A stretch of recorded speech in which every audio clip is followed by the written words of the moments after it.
My name's Clint Pugh. I own 3 restaurants in Oxford on a road called the Cowley Road. One's called Cafe Coco, one's called Casbah, and one's called Tarifa. Now, I've traded here. I'm in my 31st year. So you would have thought if the Oxford County Councillors were going to go and roll out their plan to block every single road between Iffley Road and Cowley Road for probably over a mile, you'd have thought they might have bothered to come and ask me to see whether or not my business would be affected. Well, they haven't. They didn't. Not one councillor. They didn't bother to do a business assessment. Now, the Cowley Road is probably the largest collection of small independent businesses in the south of England. So, apart from roads in London, there aren't any roads like it with so many small independent businesses. All these people guaranteeing the rents to their landlords.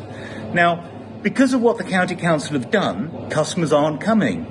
Taxi drivers are complaining that it's taken them too long to get to pick up people. A plumber recently took over an hour to get to us coming down Headington Hill. I've had students complaining that they can't get from their halls of residence to Brookes University, taking over an hour.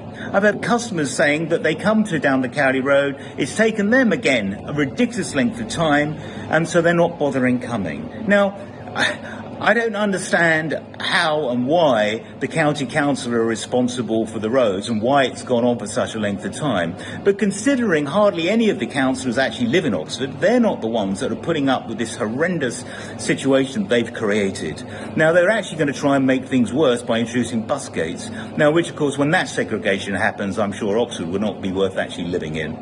Now, it was all very well a great idea to try and make Oxford nice and green, but the reality is this is not during COVID times. We're not in complete lockdown and everyone is not cycling around. And just because it worked then doesn't mean to say it will work the rest of the time. Oxford is a dynamic place. The Cowley Road is a dynamic place. And it needs people to be able to get access into the city.